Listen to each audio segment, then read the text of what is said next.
As for the rest of the list, I don't know. Nathaniel tells me I worry too much. Do I? Yep.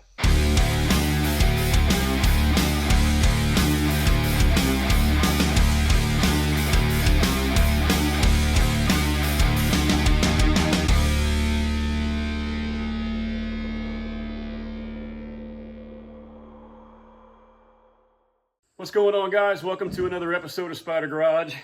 It's a hot one today. Today, we're going to pull the car in here for probably the next 2 weeks to get ready for LS Fest. We got a lot to do on the car and very little time to get it done.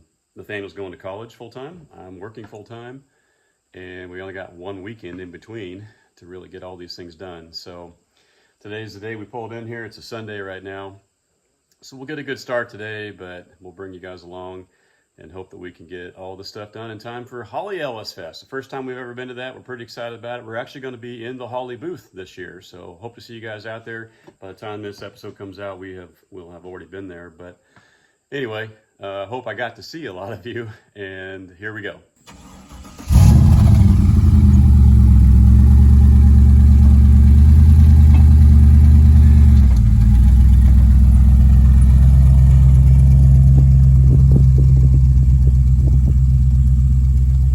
Don't hit the tree.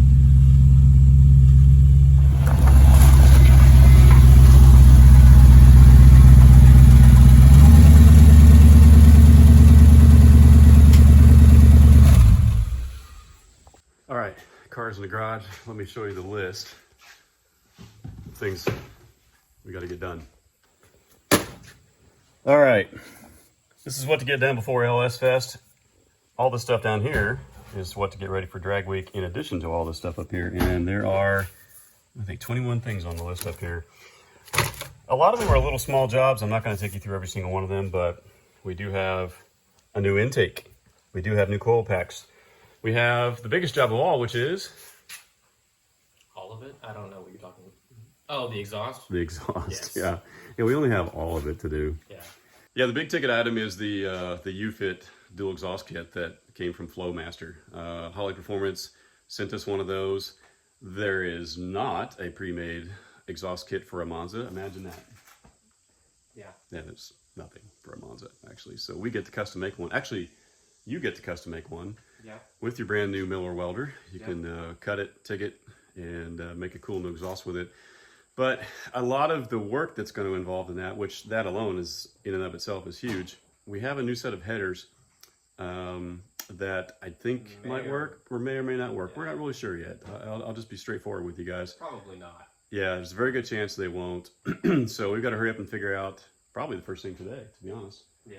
Kind of mock up these headers and see if they're even going to work, because then that tells us what we need to do next for the U-Fit custom exhaust from Flowmaster. So you guys get to follow along and as we try to tick off these big ticket items and then try to get some of the smaller ones done as well. So here we go. All right, we're pulling the headers out now from Hooker Black Hark. Hark? Did I say Hark? Yep. Hooker Black Heart. That's the driver's side. Yeah, this number 3 one is the one I'm most concerned about because it comes out on the Monza headers. So the steering column normally goes through the middle of this right here. Definitely going to hit steering if it does even fit in the shock tower. Yeah. Now these are F-body exhaust manifolds, and they're very tight, almost like block hugger shorty headers, which work great. We had to actually still ding them and make dents to make room for that steering column. This one, oh man, even if we ran a universal, another double D joint up to the side of the shock tower here and then back down. That's too much of an angle to be able to fit. Yeah, well, we might be able to do it to the back of the shock tower here. Oh, and go down. And then go down, but I still think that may interfere with that there. I don't know. So here's what these are. If you guys are wondering how the Hooker makes Monza headers for an LS swap, the answer is they don't. These are S10 swap headers because a lot of my friends in like our Monza forums and things online that we've been a part of for 20 years now had successfully used different S10 LS swap headers, but made by different companies. So since Hooker was on board with this, we decided to experiment and try to see if these would work.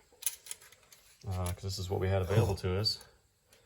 So right now, this length from this, like the outside of this pole is 5.5 inches. yeah, that would be right up against that shock tower, wouldn't it? Right up against the shock tower. Wow. I mean, it's worth a shot. We're gonna take these out anyways, so yeah, these are coming out regardless. Yeah. Anyway, TBD, guys. We took these from Hooker, you know, hoping that they would work, but you know, with the explicit caveat that they might not, we may just have to hook the U-Fit kit up to these old exhaust manifolds here, which still flow great, by the way. Yeah. I'm not disappointed by those at all, but these sure would have been cool and flowed a whole lot better. These are mid-length headers, by the way, as you can tell by the way that it kind of goes down about 3/4 length and just cuts off. I don't know, buddy. I guess we'll do some more measuring, but time will tell.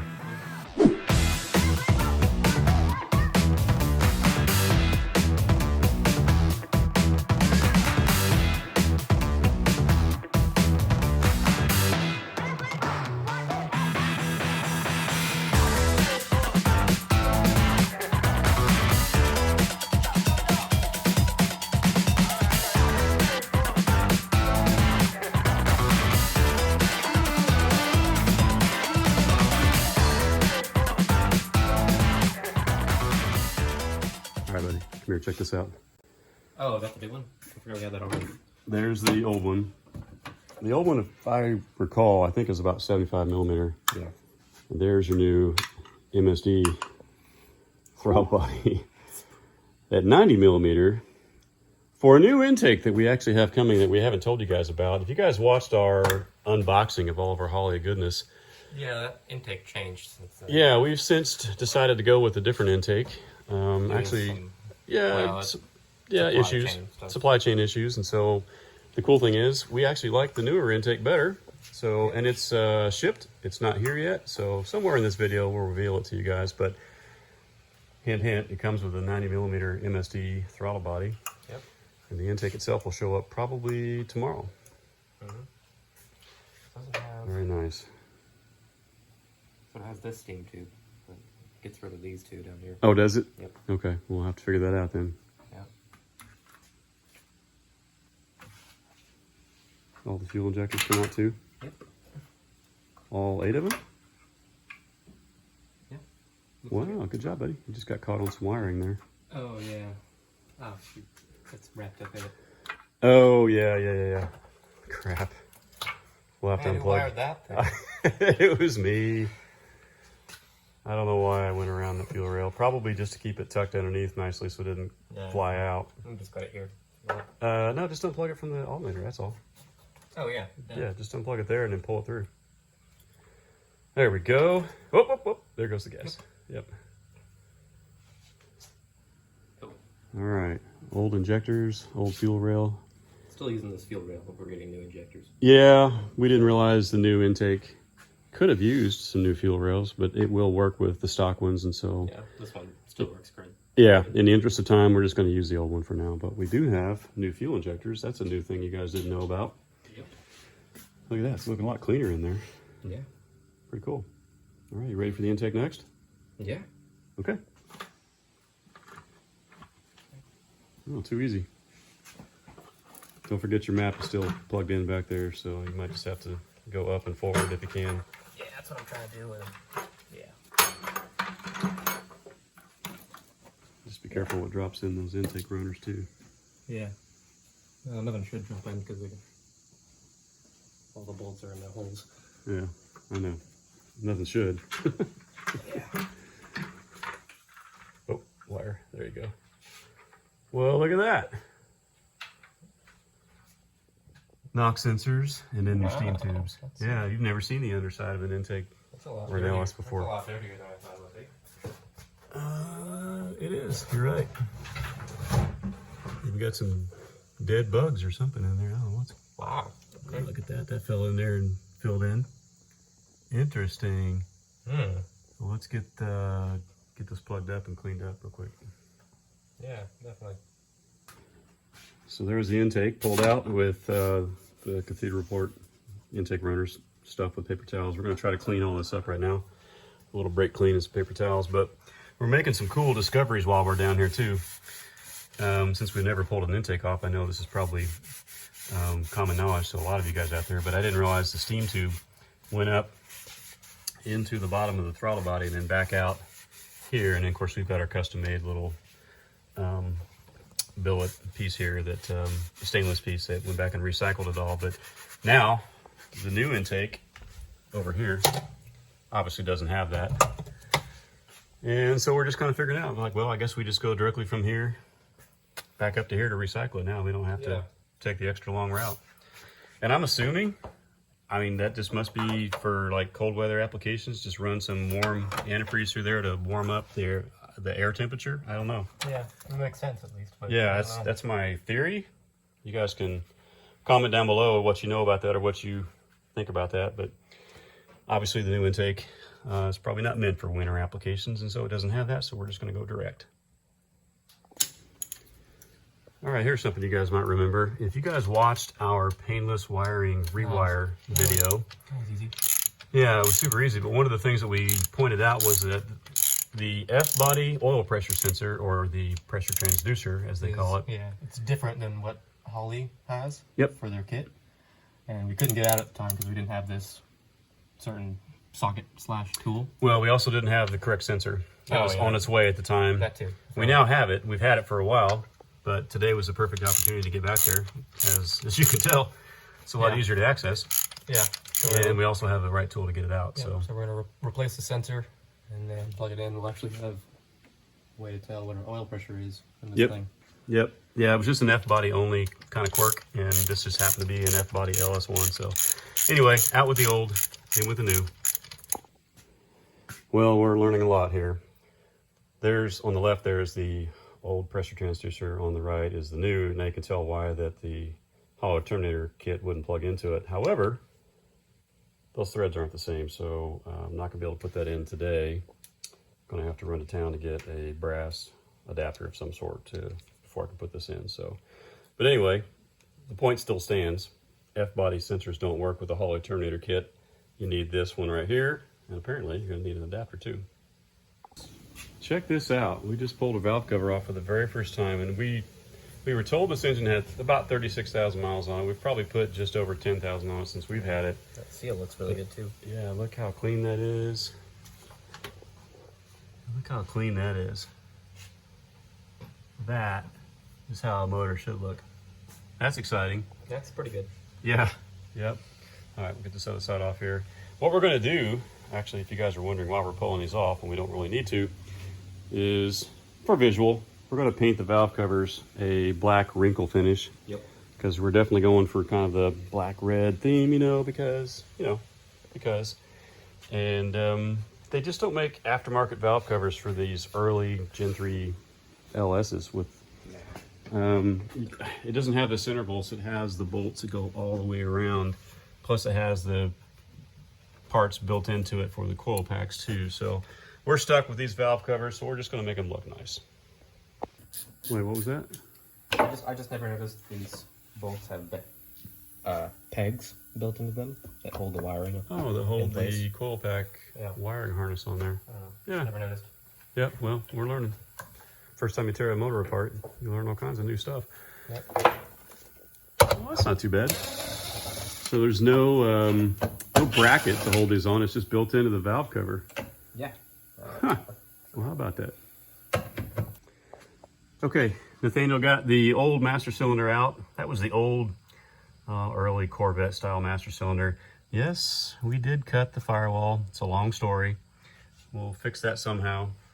But we're making way for this thing here.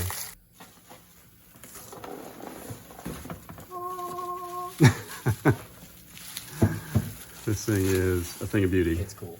I can't lie. It's pretty excited about this one. But I don't remember what components come with it. I don't know if it comes with its own rod. So we had messed with this before a little bit. We already put the adjustable proportion valve prop on valve, with yep. these lines. Yeah, but the plunger on the back. Yeah, the plunger doesn't come with its own plug. Okay, so we can just reuse ours, we think.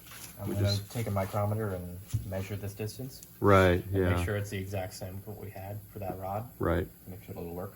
Yep. It's very specific. Well, here's the thing. We had such a problem with your other brakes that I wonder if perhaps the rod length may have even been wrong with yours. No, the problem with your brakes was that it was too large a bore size for manual brakes.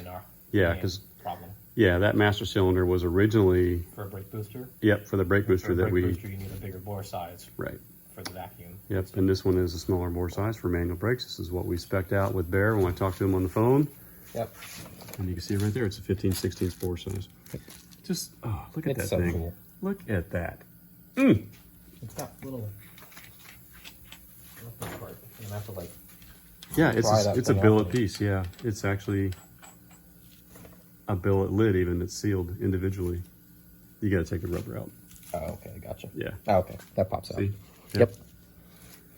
That is a thing of beauty. Okay, a little progress. Look at that beautiful remaster from Bear Brakes. Yeah, the engine compartment needs to be detailed a little bit, but we just got it mocked up there for now. You can't see it, but there's a adjustable proportioning valve mounted directly underneath it. Yep. That's what these lines go to. We'll have to run new lines from it to, well, one goes to our rear brakes there. The other goes to our line lock that we're just kind of mocking up right here, right now. Is that the ideal location for it? No, but it'll work in a pinch right now because we are kind of under a time crunch, but it doesn't look horrible. I think it looks okay. I would have liked to have run new lines here instead of trying to reuse the old ones, but again, I can't find my double flaring tool. And I don't want to go buy another one, and honestly, we got too many other things to get done, so I think positioned right there, we're able to just slightly bend the factory lines to where it works, because that's the input, and then there's two outputs coming out either side here for that. So that kind of gets me excited. I mean, look at that thing.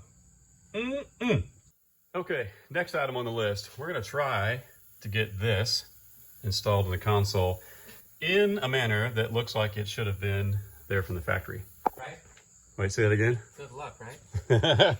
So right now, Nathaniel just pulled out the console. Yep. That is what the factory... You want to hold the camera there for a second, buddy? Yeah. This is what it looks like. Is it just these bolts here? There's a few up the front here. I can't see with the it's just underneath the carpet. Really, just small ones there. Really, just 4 small ones? That's it. Okay, well 3 apparently because one's missing. Oh, great. Or of course there is. Stripped. Yeah. Maybe. That one just. Yeah. Whoops. All right. Well, anyway, that's gonna come out, right? Yep. Probably 8mm. If you could grab that for me. All right. Gotta mock this thing up. Yep. It's not that bad. It's gonna stick up really high. That's the thing that I was warning you about. I see what you mean now. Yeah, you see how... So it needs to sit like right there, which is right in the way of this. Right. It's got to come back, just like my other one did. The same thing I had to do to mine. Plus, you can't go too far back because you're going to hit your emergency brake. That whole plate, that red metal plate right there, yep, that just needs to come out, and you can replace it with the one that I already have cut. You mean the one that's held in by like 50 years old CMC there? Well, it'll... I know. Oh, that, yeah. That one there? Yeah, I know. It's not going to come out easily, especially given that all your carpet's kind of in the way. You don't want to rip your carpet and the juting. But half your cutting is already done. Now, what I don't remember is that raised part right there, is that actually a part of the plate that comes out, or is that a permanent part of the trans tunnel? This part? No, the part that where we ground the bare metal part. That is welded on. To the plate that comes out? Yes. So if you take the whole plate out, that thing's out of the way? Yes. Okay, cool. So that's easy. Literally, you can replace plates with the one you already made. 40 some years ago when you were young and spry. Young and spry. And, yes. I'm trying to debate whether that's a compliment or not. Yep. All right. So what Nathaniel's talking about is, this is the plate out of my car that I cut when I was young and spry. Let me mock it up on my car here to kind of help show you. Okay, here we are inside my old car. This is the top plate that used to sit right here that held the old factory automatic shifter. That's the same plate that's in Nathaniel's car right now. Now you see the part that's cut out there. I had a B&M mega shifter installed in mine, set up about the same height, had to space it back as you can see. What I also did, gosh, it's been 35 years since I've done it now. So I had to cut this back. I put 2 slots and I just basically bent this whole thing back out of the way because I knew someday that I'd probably want to weld that back. And sure enough, I have. But Nathaniel's gonna have to make this same slit and bend this back so that if you put the two together, you can see that's just big enough to actually set that shifter in and lower it as well. So the part that really is difficult is obviously that opens it up to the outside. What I did to seal this thing up underneath was I put a baking pan, like a bread baking pan underneath that, and then siliconed it to the base. Zip tied it, or zipped it, I'm sorry, like zip screws and then silicone. And when you look inside my car, I'll try to find some old pictures to insert or stitch in here. But as you looked inside my console, I had, you know, a boot and a B&M mega shifter right there in the console in what would have looked like a factory position, but I had to bring it back and then lower to even make it do that. Well, he's going to have to do the same thing. Now, luckily, we don't have a boot to play with in this case, but we still got to lower it and bring it back to make it fit that console. See my Get it bent back already? Yeah. Yeah, it's out of the way. Oh, that was easy. Yeah. Yeah. Cool. Oh, that's right. You were back to that single layer of metal. Yeah, so it's bent there and it's fine. All right. Made space. Let's mock up the console.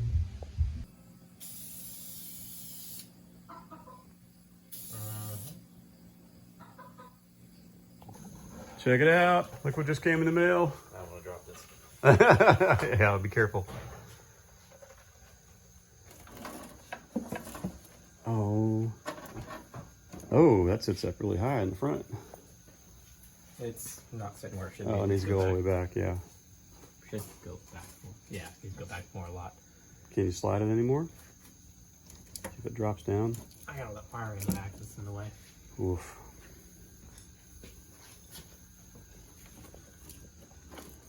Yeah, I kind of want to see if it's going to fit now.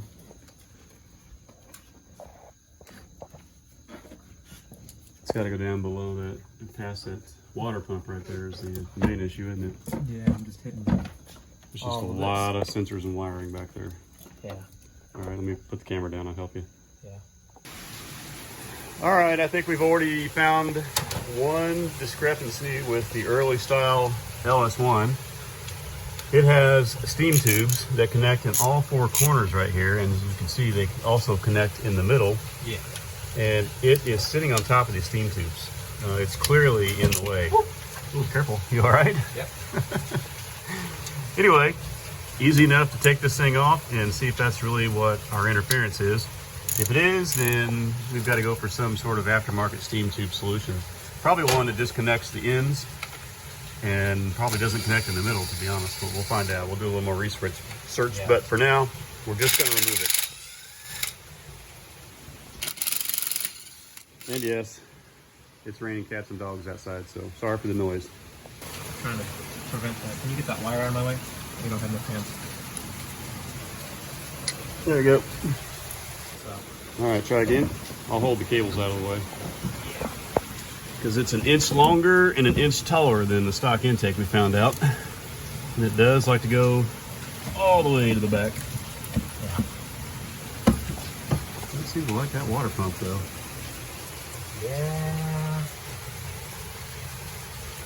It's...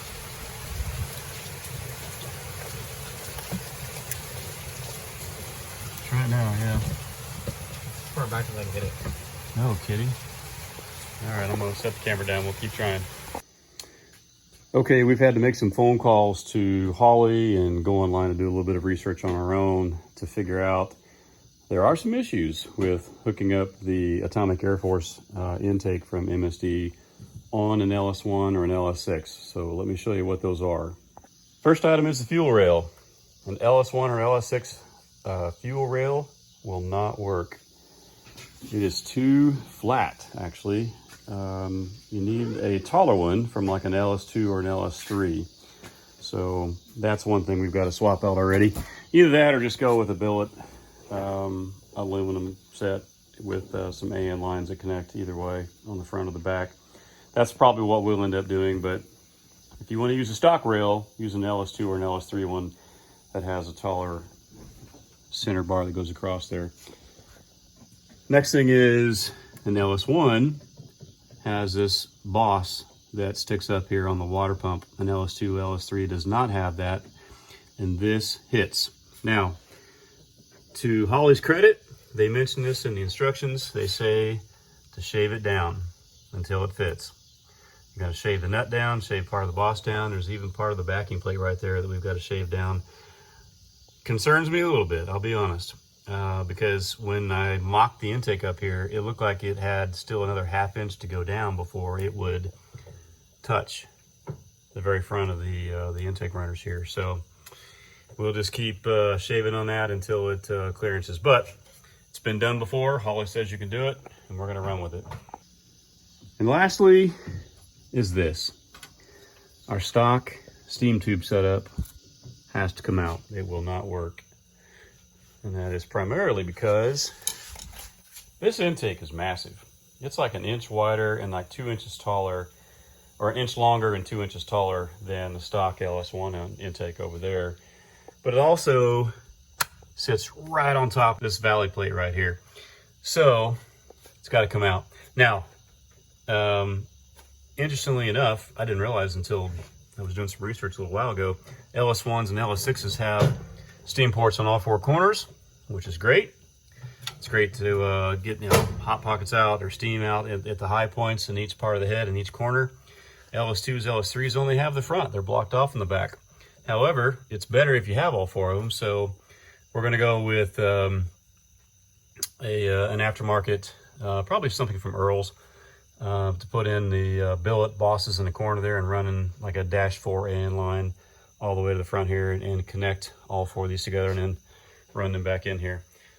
And so, yep, steam tubes have got to go. We got to come up with some custom configuration that will work in its place. All right, one other thing that's a little unique about the Atomic Air Force intake is that it's universal. So it gives you 3 different places that you can install your map sensor. The most common place is up here on the front right, passenger side, right here. Or you can do it right on top here, or you can go back in the stock location like what was on our motor back here. Now, you can put them in here, but you realize, or you can see that there's no hole there. So once you choose which place you want it, you take an 8/10 drill bit and you drill the hole itself. We're going to put ours back here and hide it back where it was originally, so we don't mar up this beautiful intake by putting an ugly sensor here or here on top. All right, one thing Holley recommends is that when you drill your 1/8" hole back here for your map sensor, that you take the 2 halves of this apart, because the plastic shavings will get stuck inside there and end up inside your motor. So I totally agree with that. I'm going to take this apart and flip it over and drill it and then put it back together.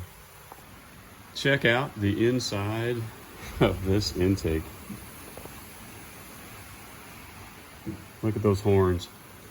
What's cool is it's literally just a piece of all thread that runs through the middle of all of these, because each of these ports would actually come out. I think they're glued right here at this point, but there's 3 bolts on top that kind of hold the assembly. There's 3 bolts on the bottom that hold it, but once you take those apart, these come out. Anyway, we'll drill this hole and then put this thing back together. All right, I think we're done for the night. He's got school in the morning, I gotta work. But this is mostly assembled. I can't torque it down yet though. There's 14 bolts around the outside and several down the middle and 3 stanchion bolts up top. There's a certain order and inch-pound rating, 75 inch-pounds.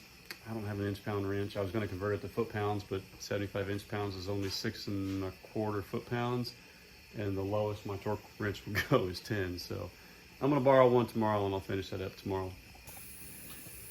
Nathaniel has worked probably longer than he wanted to on trying to get this shifter to work. Yeah. But it's actually working out pretty well. getting there. That is the old base plate off of my car from 35 years ago. Yep. Rather than cut his up, I said, just take mine. Because I don't know what I'm going to do with my car yet. You had already cut yours like this. Yeah, so this was already cut out in the back. He's massaged it a little bit, drilled a couple new holes as well. Because this shifter is different than the old B&M Mega shifter that I used to have in mine. But I think it's going to work with the stock console, which is going to look great.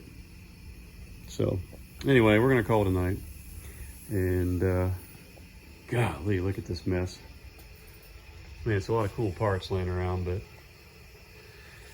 then you have to remind yourself you only got like a week and a half to get all this done. So, Plenty of time. Plenty of time. Plenty of time. All right, we'll see you guys tomorrow. Good night. Hey, everybody, we're back on day 2 in the garage here, trying to get the car ready for LS Fest. Nathaniel's made quite a bit of progress here. Show us your little template you've made real quick, bud. You mean the square piece of cardboard? Oh, not that. Well, you can show me that, but... This is what I got so far.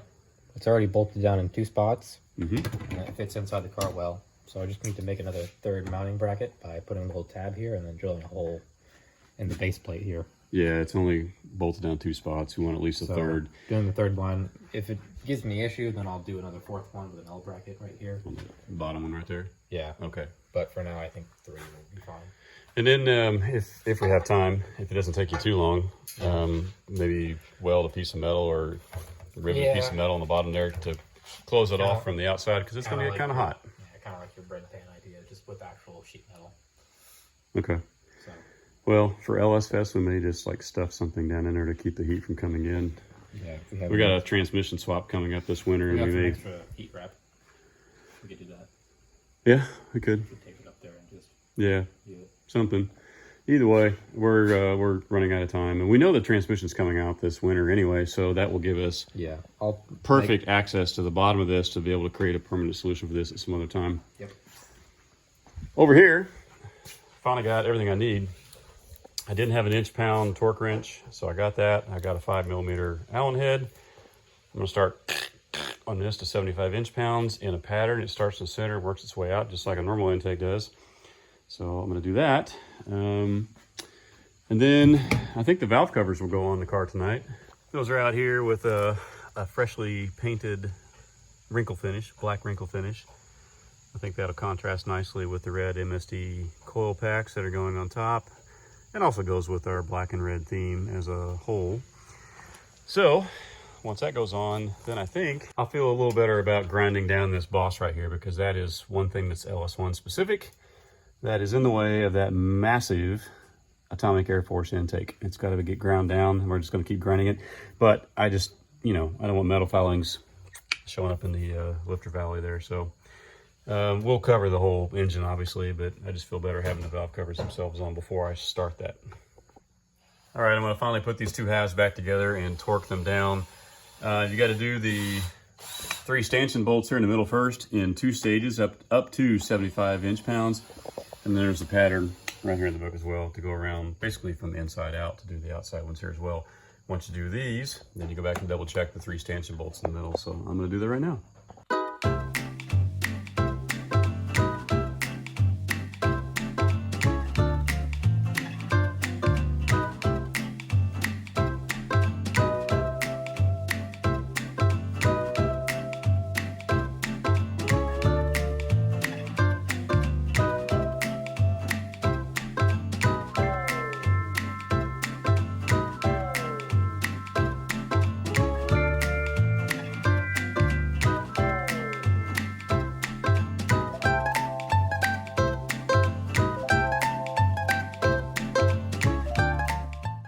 I love this new welder. By the way, you guys have not seen this before. Yes, I just bought this not too long ago. Yeah, you saved your money. What kind of welder did you buy? It's a Miller Multimatic 220 AC/DC. Basically, it does everything, like all of this. Oh, that's so cool. Goes up to right now, since I've only got a 110 hookup, I can do about 3/16 material. But you can do up to what with a 220? About 1/4 to 3/8. That's awesome. So it's not too bad. Yep, and you just purchased your own tanks as well. You spent... Yeah, I had to get some tanks yesterday for it. Yep, you actually bought those. You don't have to rent those, so those are your tanks. Nice. I thought I didn't. Most places rent, yeah. I was surprised they thought I'd let you buy those. But yeah. So, yep, you own your own welder. You own your own tanks. Yep. Proud of you, bud.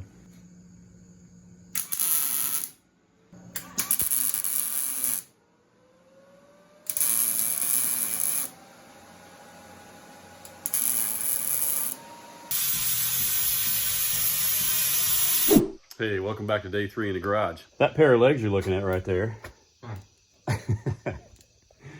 is Nathaniel finishing up the last bits of the shifter cable install. And it works really well. Luckily, pretty much all ratchet shifters now come with a pin that you can remove to switch between 3-speed and 4-speed. So right now we still have the Turbo 350.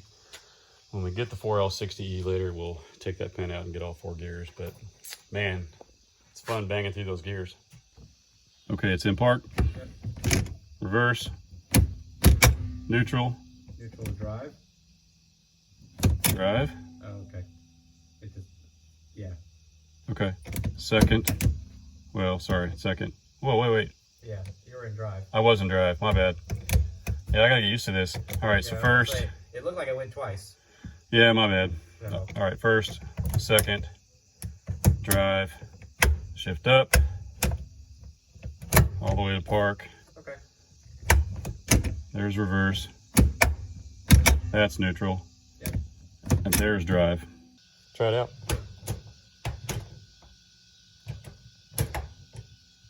You trying to do it slow? Yeah. Yeah, so you can get a feel for it. That was second and first. Yep.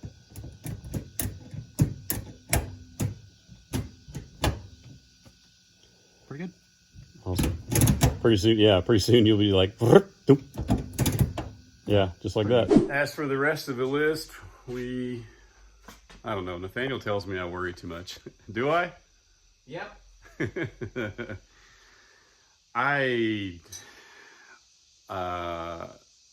not going to get a lot of it done. I'm just going to say that. I'm just going to call it right now. We got 1 week, and today's Wednesday.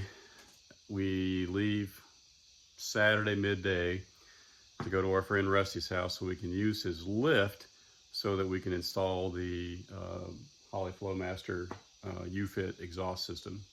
Try to at least get it tacked together, and if we can't finish well, we'll bring it back home and do that. But that's going to be 2 full days of doing that. There's no question that'll take us a while. Plus, while we're up on the lift, there's a lot of things we want to check under there. There's suspension parts that are loose. There's, you know, a rear differential seal that's not holding very well, and we'll probably have to pull that thing off and redo it.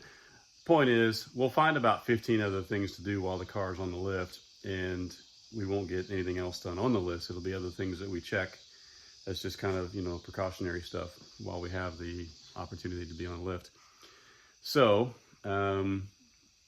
what really is causing most of the problems is the intake. We love the intake, but here's what is going to slow us down. All right, so details on the intake. The biggest thing about the Atomic Air Force intake is that it's massive. It's so big. It's 1 inch wider on each side. It's like 2 inches taller. It's 1 inch longer.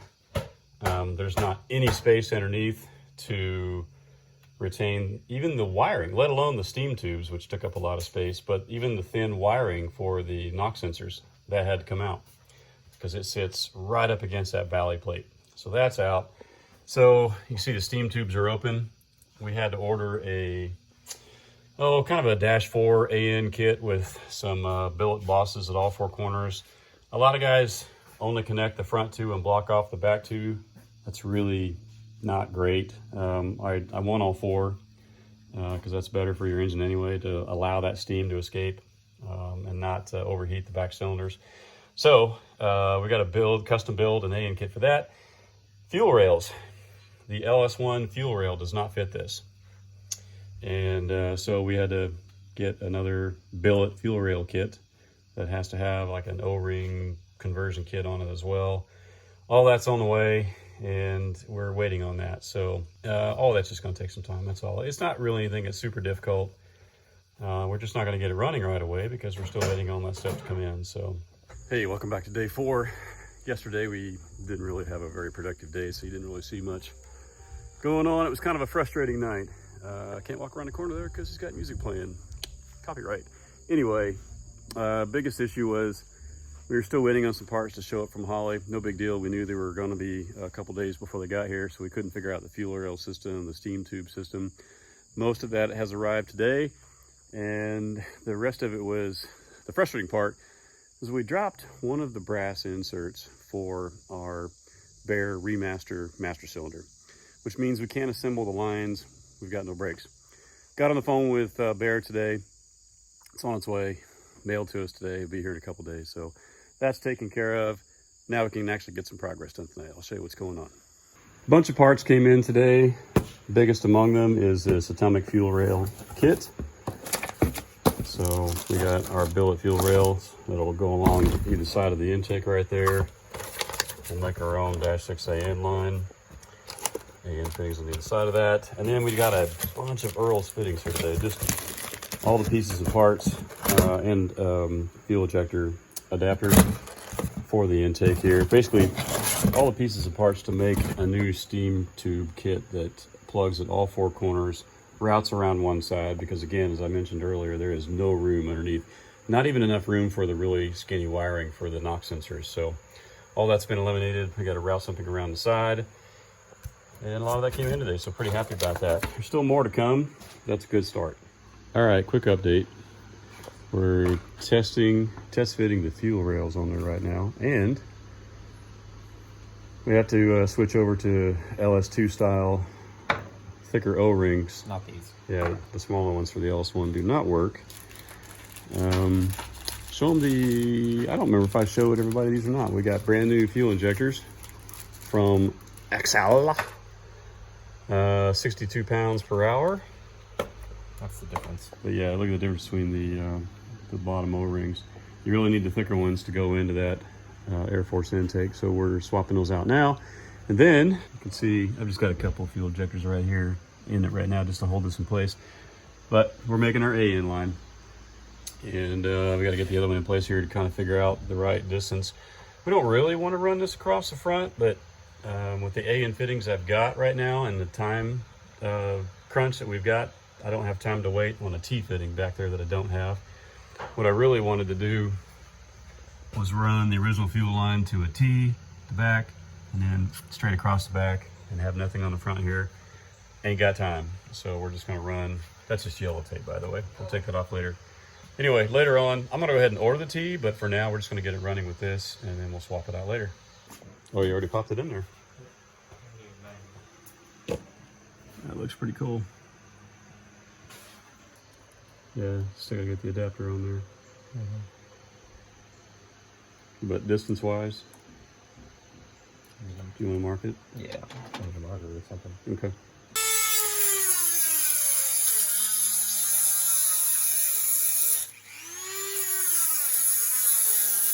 All right, end of the night.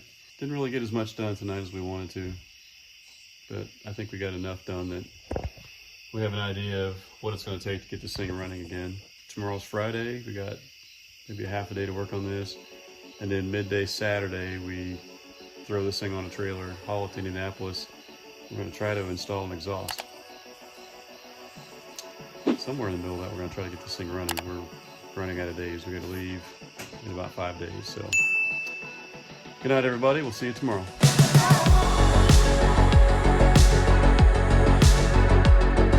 Yeah, the big ticket item. The big ticket item on the list is actually the new U-Fit dual 2.5-inch mandrel bent, custom made. I can't talk. Good job.